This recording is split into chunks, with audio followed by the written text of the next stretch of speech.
It was a drizzly August morning in 1963 when the hum of the British countryside was broken by the distant rumble of a train hurtling through the patchwork of green fields and undulating hills.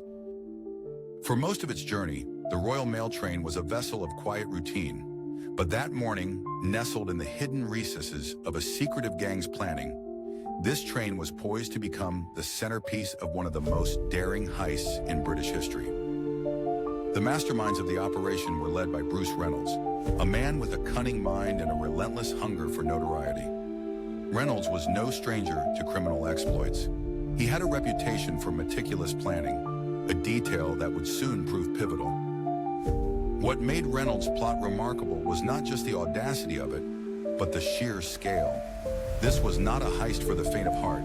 The train carried millions in cash, a moving fortress of wealth that could make a man's fortune overnight.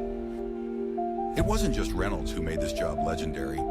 It was a collective of thieves, each with their own expertise.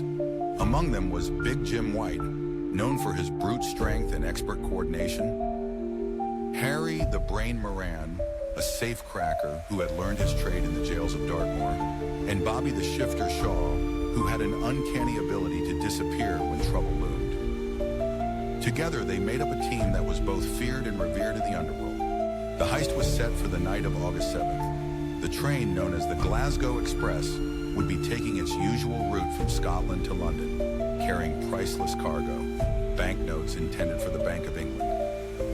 Reynolds knew that the express route was predictable, and its timetable, a creature of habit, but the trick was knowing when and where the train would be vulnerable. It was a risk that required patience.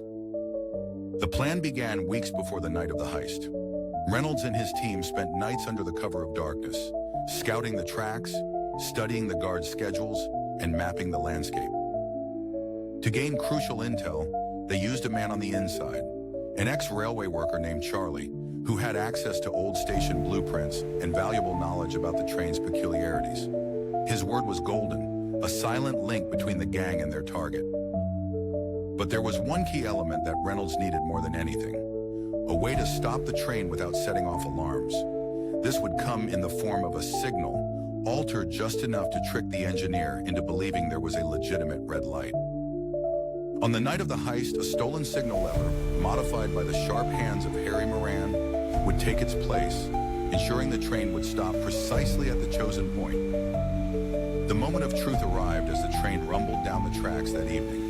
It was late, the moon draped in wisps of cloud as the fog settled heavily in the air. The crew had no way of knowing that the master plan had already begun its execution.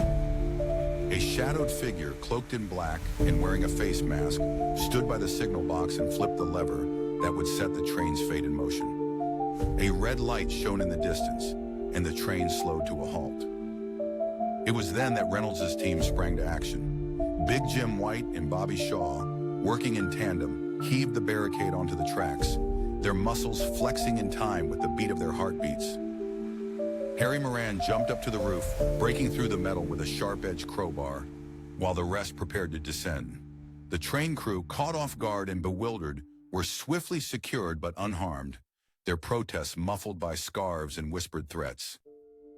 The gang split into teams, each tasked with the same urgent mission: to breach the cargo hold. Moran, with hands that were like whispering shadows, picked the lock on the door. Within moments, the team was inside, where heaps of currency lay in tightly bound stacks. The weight of money was intoxicating, shimmering with potential. But it wasn't just money that they found. The Royal Mail wasn't just a courier for the state. It was a storehouse of secrets. Among the stacks of notes, Reynolds found papers, confidential documents marked with the insignia of Britain's intelligence. For a fleeting moment, a new temptation gripped him. If word of these papers ever made it out, it would be more than a train robbery. It would be an act that rocked the country. But Reynolds had a promise to keep. The money would be the only prize. Hours passed in a blur as bags were filled and the team worked like a well-oiled machine, their faces set with a mix of desperation and joy. As the first rays of dawn began to creep up on the horizon, they made their getaway. The cargo stashed in multiple cars hidden behind false walls and beneath floorboards. The getaway car, A battered but powerful old Jaguar roared to life as the crew sped off to their hiding spots in the countryside, the gold and green of the fields whizzing by in an ethereal dance of shadow and light. For a week, the Great Train Robbery lay buried under a veil of secrecy. The thieves moved quickly, dividing the loot and spreading it across a network of safe houses. Reynolds and his team used hidden compartments in old warehouses, some of which even belonged to unsuspecting cousins and old friends. The world would know of the heist soon enough, but the authorities were slow to piece together the who and the how. The details would become legend. Whispers in the pubs, newspaper articles splashed with photos of railways, and magnifying glasses peering over smudged notes. But legends are never without their flaws. The gang fell victim to betrayal, some of the members selling their silence for a price. The police, aided by a new breed of detective known as the Flying Squad, were relentless. They had witnesses, tips, and rumors to work from, but it took weeks to find their first lead. When they finally did, it came in the form of a tip-off about a pub on the outskirts of Manchester where Big Jim White liked to drink. It was there that the Great Train Robbery's legend met its first blow. As the years wore on, many of the gang were apprehended, the money partially recovered. Yet the allure of the story remained. The British public, enchanted by the boldness, the danger, and the drama, could not help but romanticize the thieves who dared to take on the establishment. Years later, the whispers of that summer night would grow into a legend. People would tell stories of the Great Train Robbery as if they had been there themselves, as though it were a grand tale pulled straight from the pages of a crime novel. And in the heart of Britain, where those fields still stretched on like a living memory, the echoes of that fateful heist haunted the train tracks, a testament to the ambition and audacity of a gang who dared to take on the crown.